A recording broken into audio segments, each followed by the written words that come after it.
Bonjour et bienvenue à la revue de presse de ce beau dimanche du 18 janvier. Euh, Aujourd'hui, ça va être un Zoom orienté pour les shareholders, pour les personnes qui ne connaissent pas un peu c'est quoi un shareholder. Euh, c'est des personnes qui sont, entre guillemets, actionnaires de tous les projets que nous fabriquons, de toutes les institutions dans lesquelles nous fabriquons, par exemple, la compagnie de vêtements, euh, la vente de laptops, la vente de toutes sortes de produits euh, dans lesquels nous fabriquons. Ça, c'est important de comprendre qu'il y a un temps limite pour devenir shareholder. La limite, on avait expliqué, c'était soit 500 000 ou l'autosuffisance du projet. Je n'ai pas ramassé 500 000 mais nous arrivons à une échéance de l'autosuffisance. Donc, pour moi, c'est la même chose. Donc, les personnes qui disent, bon, ben, moi, je vais attendre, je vais attendre, je vais attendre. Attendez, il n'y a pas de problème pour moi, puis pour nous, qui n'ont pas attendu, se sont mis en règle. Mais les personnes qui veulent embarquer dans le train numéro un, hein, des shareholders, c'est le moment, ou jamais. Parce que sinon, si tu veux embarquer après que le train est passé go, ben, il va falloir que tu attendes. Pas que tu attendes, mais tu payes beaucoup plus cher. Donc, pour l'instant, ça coûte 10 pour être même membre des Artisans de la paix. Et pour avoir des parts, ça commence à 5 Donc, ça coûte rien. Aujourd'hui, si demain matin, je ferme le projet numéro un, il n'y a aucune raison pourquoi que les shareholders diraient, viens avec nous. Il va falloir justifier la raison. Et je commence à avoir beaucoup de raisons à justifier l'inflation pour rentrer dans le train numéro un. Donc, je parle beaucoup pour les shareholders ce matin, les personnes qui comprennent pas trop ce que je dis pour les nouveaux. Je vous conseille d'écouter les anciens Zooms. C'est important parce que si vous venez pas au Zoom, vous écoutez pas les rediffusions, ben, il y a une distance qui se crée. Donc, il faut assurément euh, être dans le groupe aussi des artisans de paix. Ça donne de la formation également à tous les jours. Hein. J'envoie des images, je mets une mise en contexte pour que les gens comprennent qu'est-ce qu'on fait. On fait pas juste du blabla, on opère sur le terrain. On opère drôlement. Euh, Ça, c'est pour ce qui a trait aux shareholders. Euh, mais il y a toujours une façon. Je ne sais pas si vous avez vu l'image cette semaine sur les trains que j'ai envoyé à tout le monde, hein, le train numéro un, le train numéro 2, le train numéro 3, le train numéro 4. Ben, ça exprime bien la vision. Le train numéro un sera toujours prioritaire sur toutes les autres et ainsi de suite en cascade. De passer du train numéro 2 au train numéro un, je ne dis pas que c'est impossible quand le projet est fermé. Ben, ça va coûter 20 000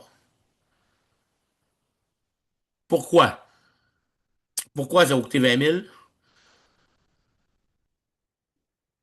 La première raison, c'est que je vais m'assurer qu'on ait une plus-value pour le train numéro un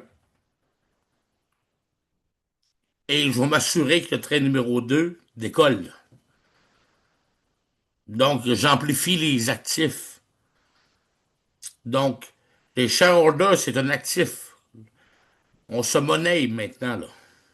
On se monnaie. Quand je vais fermer le, le, le, le, le- le projet numéro un, les gens vont, ceux qui sont dedans, tant mieux, bravo et merci. Mais ceux qui sont pas dedans, ils vont dire, ah, je veux être dedans. Ben, il faut respecter les gens qui ont cru, qui ont payé. Tu sais, il faut respecter ce truc-là, c'est important, là. Et pour revenir, entre autres, aussi sur un autre sujet, ben, le même sujet, c'est sur les balances, les parts et les triples parts. J'espère sincèrement que mercredi, cette semaine, ça va être terminé. Donc, ça veut dire que là, on s'en va dans une fenêtre là, de profit. Hein? On était dans les infrastructures, on était dans les dettes. Là, on s'en va dans une fenêtre de profit. Donc, c'est là que chaque transaction va rentrer et ça va être redistribué sur les wallets. Et vous allez avoir le choix de retirer soit 75%, 50% ou 25%. Donc, le restant, si jamais vous retirez 75%, le restant s'en va pour tripler vos parts et évidemment financer d'autres projets. Une chose qui est très importante qu'il faut noter, c'est de garder son ratio. Hein? Vous allez avoir dans votre back-office un ratio un ratio. Si vous en retirez toujours 75%, vous allez peut-être diminuer dans l'échelle des shareholders. Donc, ça va être important de conserver son ratio pour être au top. Mais plus vous avez un ratio, plus vous faites de l'argent. Donc, plus vous avez un haut ratio. Donc, l'important, c'est peut-être au départ. Ben, il n'y a pas de mauvaise stratégie, mais si on veut faire de l'argent, normalement, ben, on ne la retire pas 75%. Parce qu'à un moment donné, vous allez descendre en bas, peut-être du plus bas shareholder. Puis il y a des gens qui vont réinvestir 100%. Je vous le dis tout de suite, là. C'est, et c'est la course à, à l'aide humanitaire. Parce que plus on fait de l'argent, plus on en aide. C'est ça qu'il faut comprendre, là. Tu sais, c'est un système qui partage. Quand, quand je commence, exemple, à faire de l'élevage au Permacam ou au Burkina Faso, ben, ça fait travailler des gens, ça. Hein, ça améliore la vie des gens, puis de mieux en mieux. Donc, c'est ça qui est important de comprendre. C'est plus on va fabriquer des personnes autonomes financièrement, plus on va aider des gens qui en ont besoin. Puis nos projets, ben, c'est des projets fortement humanitaires, même si c'est lucratif, là. euh, Si on parle, ben, entre autres, de l'élevage, de la permaculture ou de l'agriculture, ça fait travailler des gens, ça. Alain Fortin pourrait nous dire combien une personne qui travaille chez Permacam va améliorer sa vie dans le futur, ça.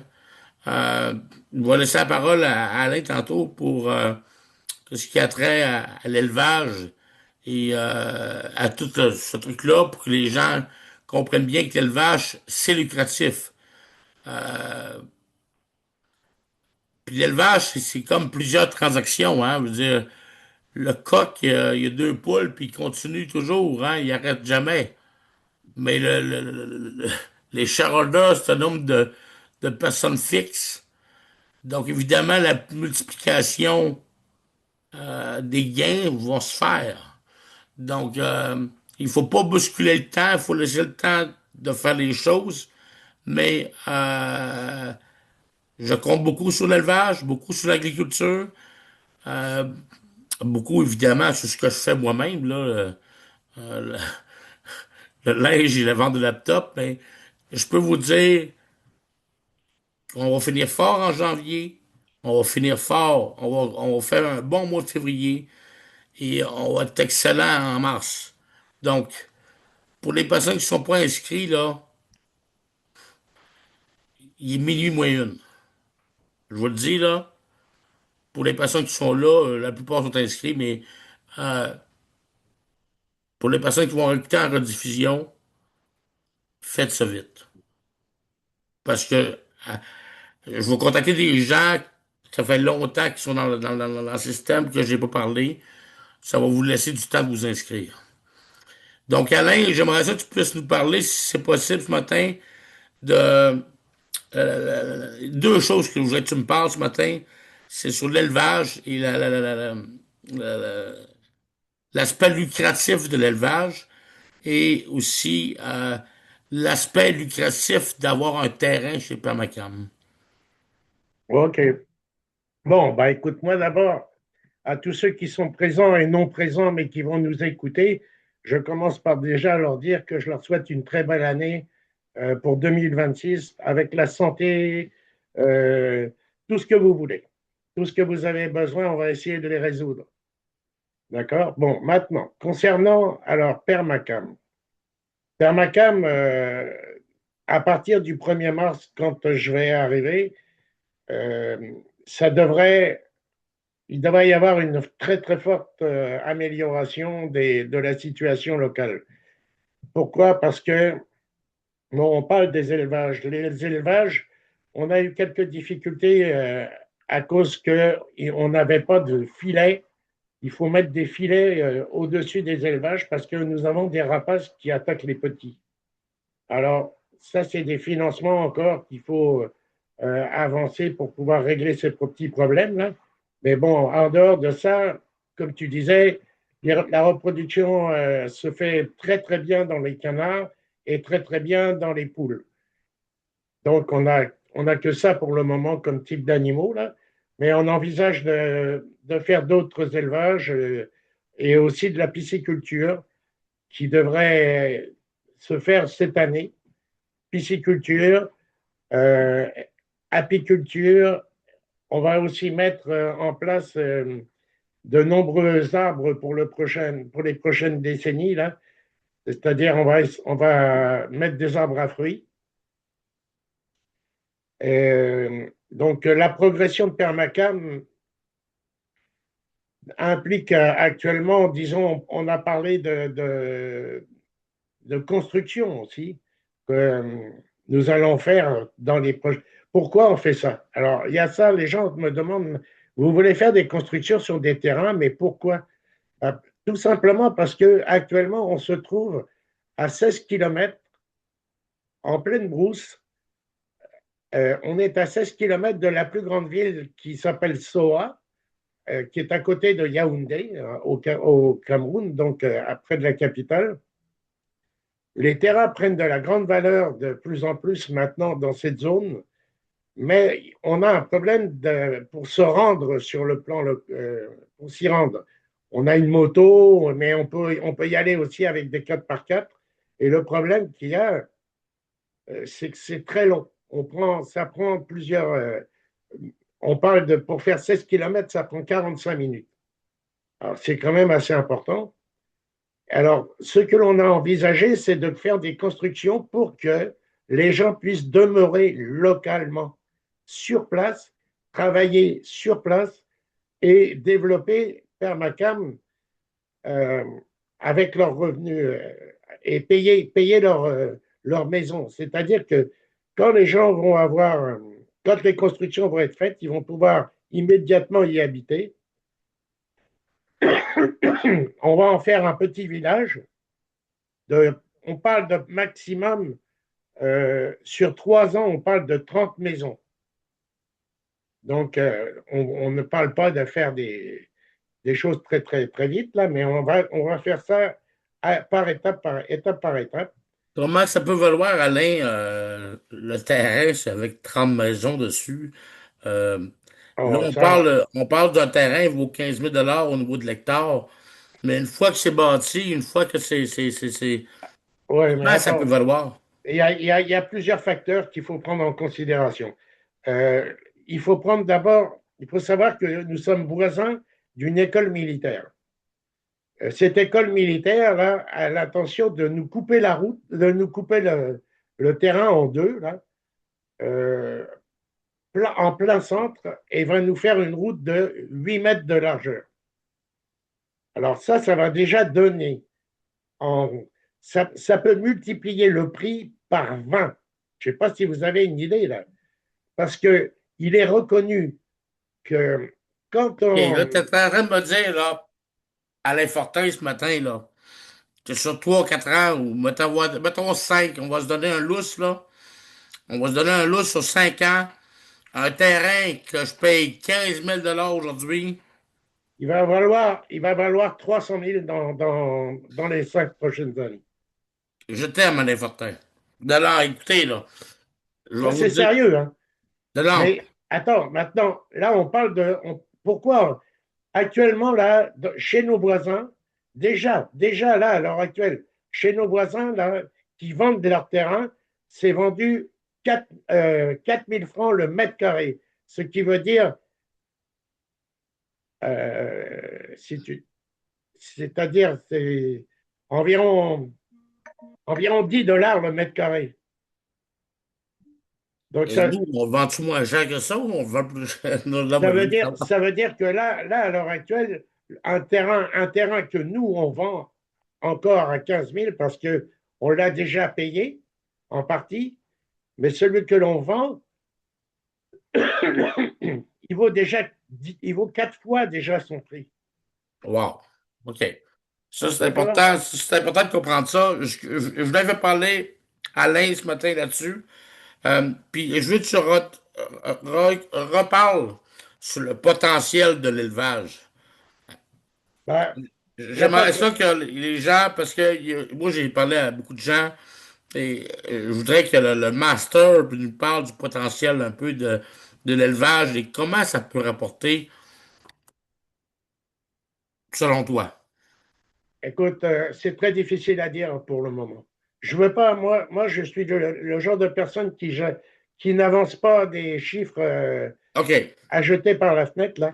Tout ce que je vous dis, c'est des réels. OK? Quand je parle des valeurs du terrain, ça, c'est une réalité. Par contre, si on veut parler des avancements au niveau de la permaculture, c'est-à-dire, quand je parle permaculture, je parle des 5 types d'exploitation, à savoir l'arboriculture, le maraîchage, la pisciculture, les élevages et l'apiculture, si j'ai pas nommé, là, en tout cas, on a 5 types de production. D'accord? Parfait. Et on fait en plus, et ça c'est très sérieux, là, on fait en plus des plantes médicinales de très, très, très haut revenu, puisque on va très, très prochainement commencer à repiquer ce qu'on appelle l'artémisia.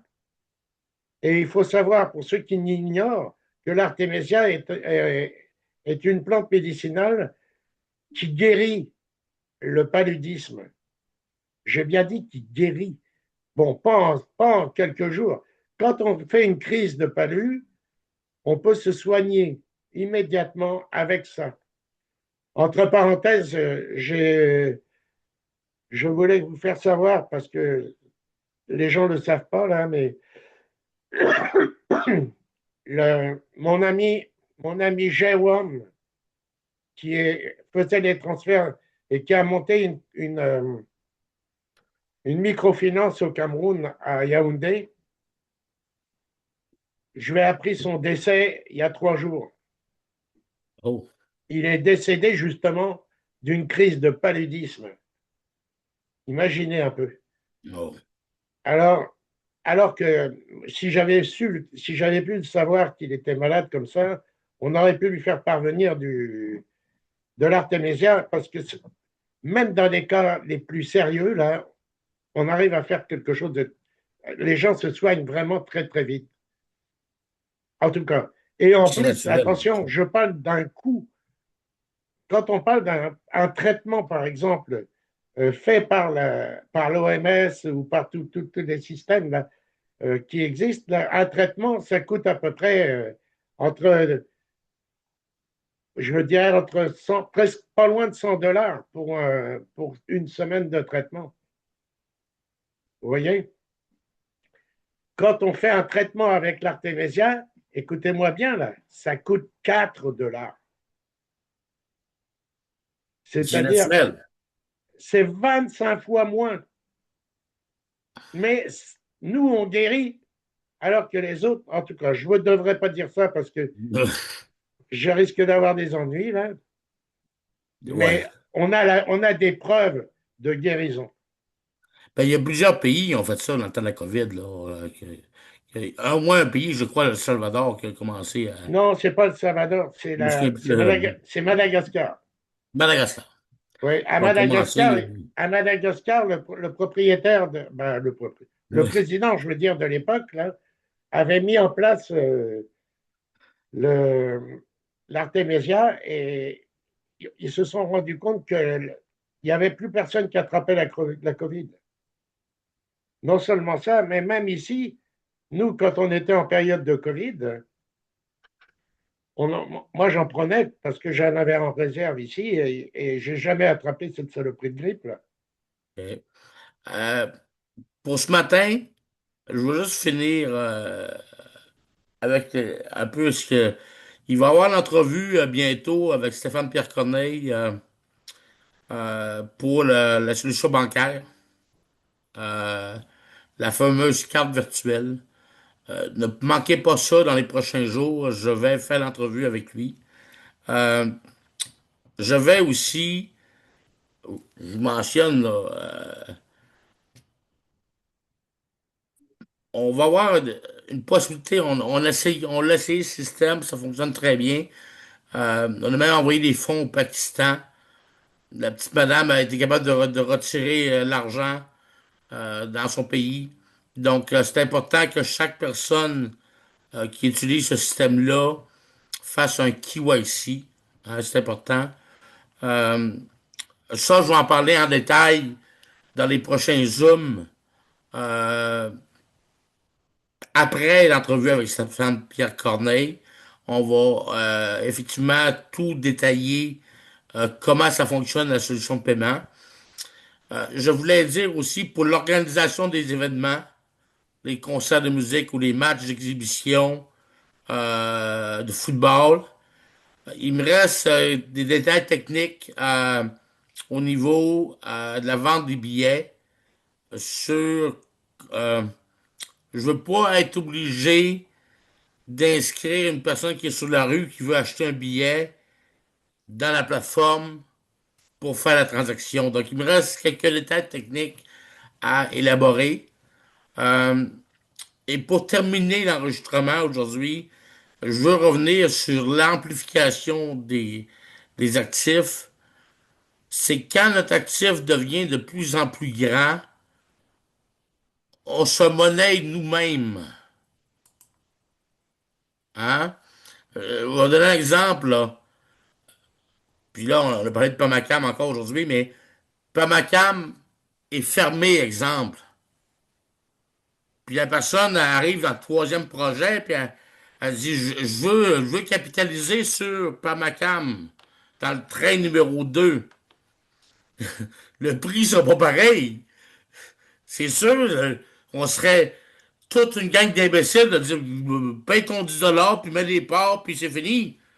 Non, non, non, non, non. Il faut qu'il y ait une valeur ajoutée qui nous permette de déclencher le troisième projet pour s'assurer du succès des projets. Pour s'assurer, puisqu'oubliez pas, à chaque fois qu'il y a un projet qui est en succès, chaque transaction chaque transaction change des vies. C'est pas compliqué, là. Puis plus les projets vont devenir forts, plus les projets vont devenir fructueux, ben plus de monde on va aider. Puis quand je parle d'amplifier les actifs, je vais vous donner un cours parfaitement là-dessus, en privé aux personnes qui le désirent. Mais ça, c'est ma spécialité. Et il y a autre Oui, chose aussi, Luc, tu parlais tout à l'heure de quels sont les impacts que l'on a sur le plan local. Hein. oui, Euh, il est important de savoir que quelqu'un qui travaille actuellement comme agriculteur au Cameroun fait un revenu maximum d'à peu près 60 dollars par mois. Vous avez bien entendu, hein, 60 dollars par mois pour travailler pratiquement comme tous les agriculteurs du monde, des durées de journée très très longues. Alors imaginez-vous que quand on fait, nous, avec l'impact de notre activité via le processus de la permaculture, les mêmes personnes font des revenus de 300 dollars mensuels, c'est-à-dire 150 000 francs exactement de revenus mensuels au lieu de 30 000. Ça change la Ça vie change la complète. donne. Ça permet, comme la majorité, très souvent, ce sont des femmes monoparentales qui participent à ça. Imaginez-vous que la maman, elle a la capacité non seulement de nourrir la famille, de se loger, mais en plus de ça, d'envoyer ses enfants à l'école tout à fait normalement. Mon Bon, ben c'est cher, bon. Écoute, Alain, merci pour la précision, hein. C'est ça qu'on voulait, là, c'est d'améliorer la vie des gens. c'est Puis, exactement ça. puis, n'oubliez pas, les transactions, ça change la vie des gens aussi. Hein, ça change, ça donne des frais, on se les partage, ça va dans les projets sont plus fructueux, on engage plus de monde. C'est une roue qui tourne, là. Donc, merci d'avoir été là. On va passer à la période non enregistrée de questions, s'il y a des gens qui ont des questions ce matin. Et je vais fermer le Zoom à l'instant. Euh, je vous remercie encore une fois. Puis un petit dernier mot. On souhaite une bonne semaine à tout le monde Ouais, mais et on surtout se revoit dimanche en vite. pour les personnes qui sont pas inscrits, il est minuit moins une, embarquez dans le train parce que le train va décoller. Euh, Oui, ça c'est sûr.